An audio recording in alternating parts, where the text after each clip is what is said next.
Estaremos abordando os principais pontos da teoria crítica do esporte. O esporte, enquanto fenômeno social, ele foi abordado pelos autores clássicos da Escola de Frankfurt apenas de maneira indireta, nos aspectos em que ele se relacionava com a economia, a política e principalmente a indústria cultural. O movimento teórico que privilegiou o estudo do esporte como meio de leitura social ficou conhecido como teoria crítica do esporte e teve sua gênese na Europa e na América do Norte. O esporte ele é concebido como um produto da sociedade burguesa, reprodutor de seus valores e um de seus principais legitimadores.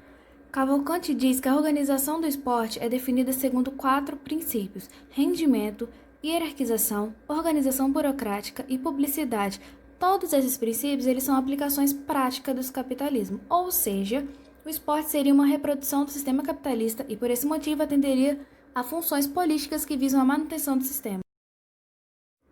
Trabalho e mercadoria. Segundo os autores da teoria crítica do esporte, o esporte é originalmente desenvolvido como espaço para lazer e descanso, o espaço do não trabalho. No entanto, a estrutura esportiva reproduz o modelo industrial capitalista, uma vez que há exigência técnica, respeito à hierarquia, busca do maior rendimento possível, competição em detrimento da cooperação e entre outros. Devido a isso, o esporte encontra-se totalmente conformado ao trabalho. Mesmo incorporado pelo indivíduo como atividade de lazer, o esporte acaba por reproduzir a prática de exploração promovida nas relações entre patrões e empregados.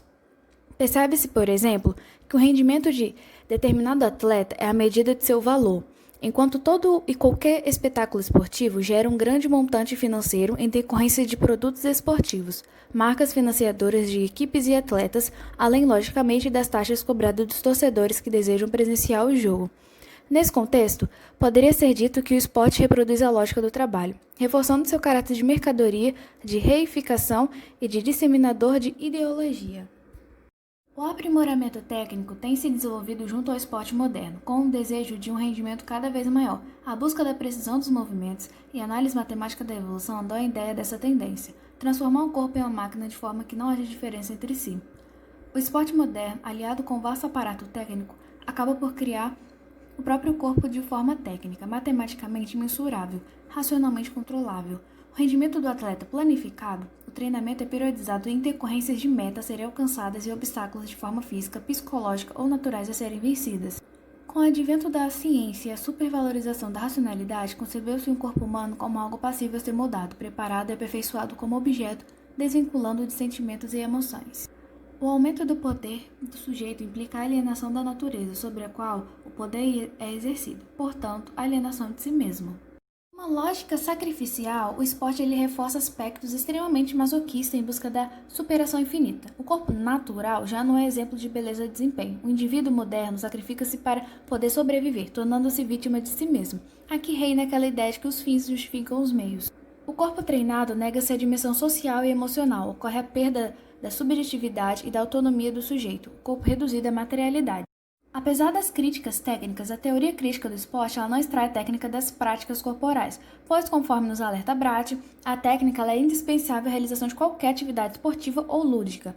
A técnica consiste no meio para alcançar determinados fins, portanto, ela é inerente à própria condição humana. A crítica é como a técnica é aplicada ao ser humano, desconsiderando as dimensões emocionais na busca da performance perfeita. Bratt diz: a criança que pratica esporte respeita as regras do jogo, o jogo capitalista. Bratt ele observa que quando uma pessoa se opõe à regra inerente ao esporte que pratica, ela não encontra espaço para discutir ou modificar tal regra. A regra é colocada ali acima de tudo e de todos. E aquele que se opõe a ela é punido, pode ser momentaneamente impedido de praticá-lo ou até mesmo excluído. Segundo o princípio marxista, as leis e normas da sociedade moderna são oriundas da classe dominante, intencionalmente projetadas para a promoção do domínio e controle das classes trabalhadoras e a manutenção do sistema. Em outras palavras, as regras são construídas pelos donos do poder, na intenção de tirar vantagem das pessoas socialmente inferiores e manter os privilégios adquiridos.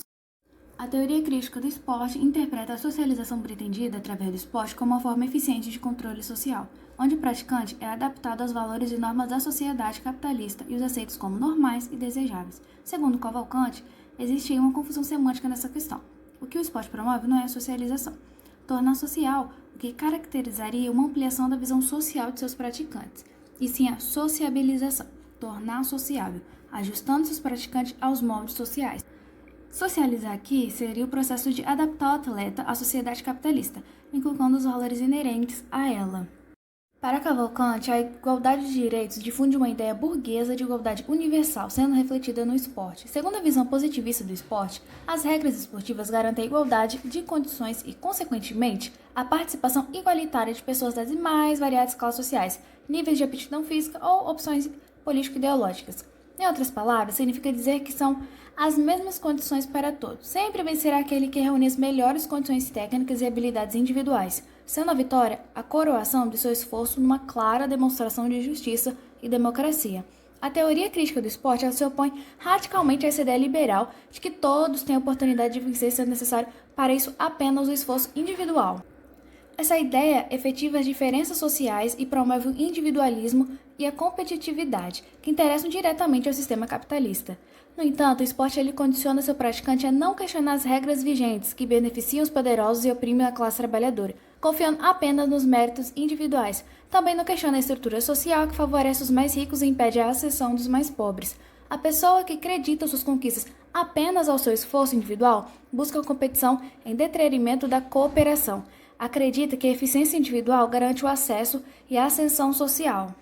Numa transferência inevitável, quando alguém se destaca socialmente obtendo lucro, prestígio e status, isso é percebido como consequência direta de seus méritos pessoais. O oposto também é verdadeiro, ocorrendo uma transferência de responsabilidade de todo e qualquer infortúnio à própria pessoa, isentando a conjuntura político-social de qualquer responsabilidade. Assim, o esporte ele atende os objetivos da sociedade capitalista, que promovendo aí o individualismo que reforça as diferenças de classe e legitima a ideologia burguesa.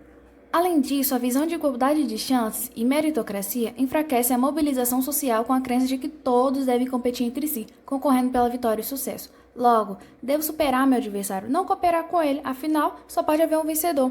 Para que alguém vença, é necessário que os outros percam. Essa crença ela desvia a consciência de luta de classes e o cooperativismo. Por outro lado, a constante alternância de vencedores e perdedores nos esportes dá a falsa impressão de que, também na vida, alguém que hoje se encontra socialmente inferior poderá, a qualquer momento, virar o jogo e se tornar vitorioso. Para a teoria crítica do esporte, não há a menor dúvida do que o esporte educa. No entanto, essa educação serve a propósitos ideológicos, transmitindo em larga escala os temas universais da ideologia burguesa, como o mito do super-homem, individualismo, ascensão social, sucesso, eficiência, etc. Para Cavalcante, o esporte representa um desvio cultural afastando a criança da sociedade durante o processo de aprendizagem das habilidades e regras desportivas. Nesse sentido, o esporte educaria através da disciplina e obediência incondicional, não a sociedade real, mas a sociedade ideal. Essa sociedade ideal, aqui concebida, consistiria no ideal capitalista burguês. O esporte cumpriria então um papel coadjuvante na estabilização do sistema capitalista. Segundo Brown, o esporte cumpre as seguintes funções sociais. Primeiro, o esporte é um aparelho ideológico do Estado que cumpre um triplo papel. Reproduz ideologicamente as relações sociais burguesas.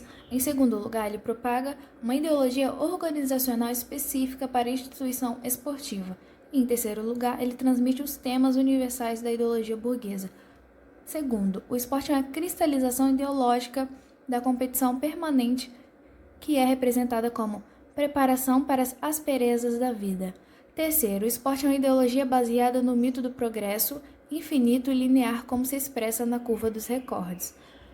Quarto, finalmente, o esporte é a ideologia do corpo-máquina. O corpo torna-se um robô alienado pelo trabalho capitalista. O esporte baseia-se na fantasia do ser fit, do corpo produtivo. Em resumo, o esporte educa. No entanto, os elementos que compõem essa educação são reprodutores do sistema capitalista burguês.